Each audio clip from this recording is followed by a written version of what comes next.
44 days have passed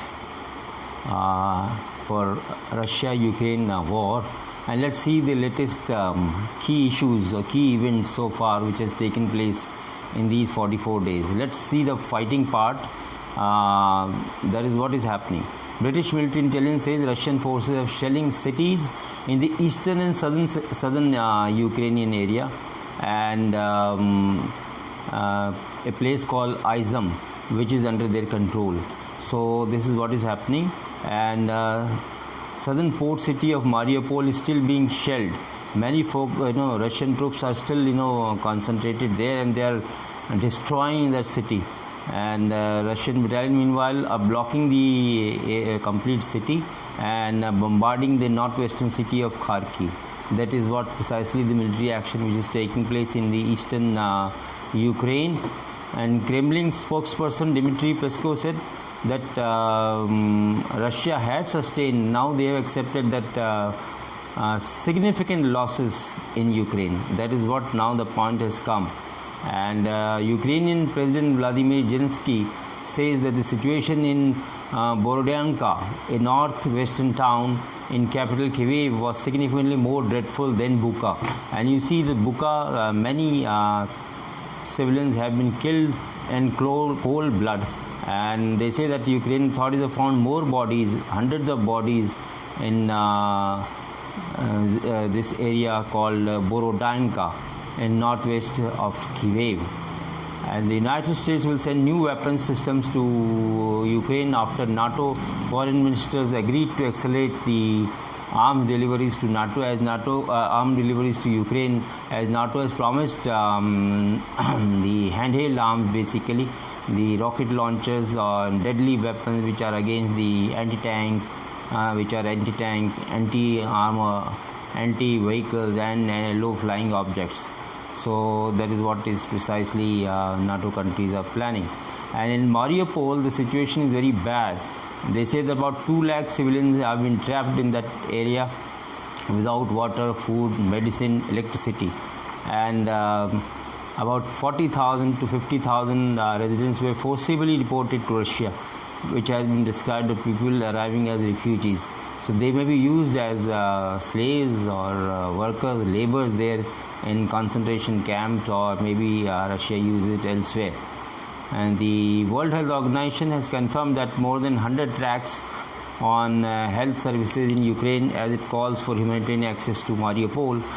But the bombarding and missile attacks is continuing in Mariupol area.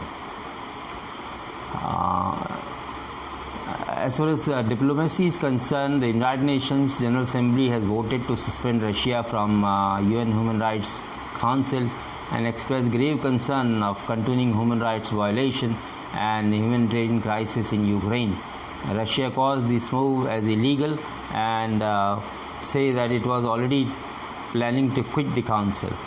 And the Russian Foreign Minister Lavrov says Kyiv presented Moscow with a draft peace deal which is unacceptable. In that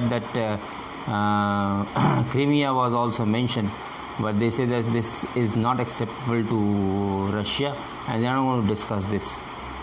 Canada has increased meanwhile the financial support to Ukraine, and the budget earmarked as additional $800 million in loans through International Monetary Fund, as well as $400 million in military aid. And let's talk about the sanction, what so far at the field, and the areas of sanctions have done. The European Union has approved an embargo of Russian coal, the first time the bloc has targeted the energy sector, on which they are heavily dependent, and the closing of its ports to Russian vessels. So they decided that their seaports will not be open to Russian vessels. They won't want coal from Russia. And European Commission President Ursula von der Leyen will travel to Kyiv on Friday, that is today, to show Europe's unwavering support to Ukraine in its fight against Russia. That is what the European Commission President said to Ukraine while she is traveling today to Ukraine, and this is what is happening. So this was all the summary, and there is a talk of use of tactical nuclear weapon by Russia maybe Russia, which has a setback as far as this war in Ukraine is concerned.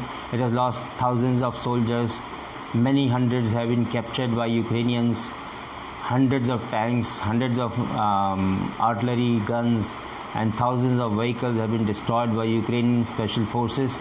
So, so-called professional and modern army of the day, that is Russia, which used to boast about, has lost its sheen, and it's a humiliation for Russian forces in Ukraine.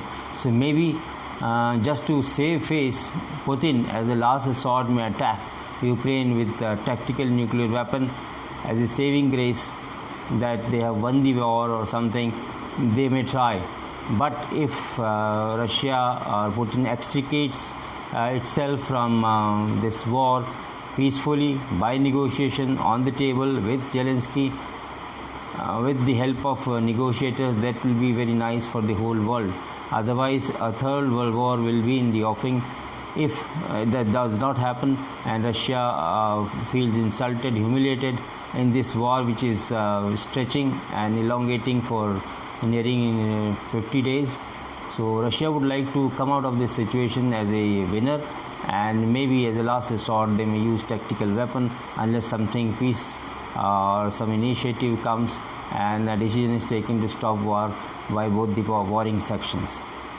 Keep watching my channel, subscribe it, like it, and forward it to your friends. If they have questions, they can ask me while writing in comment box. I'll be able to answer them or maybe be able to make a new video for them. Keep watching my channel. Thanks for watching. Bye for now.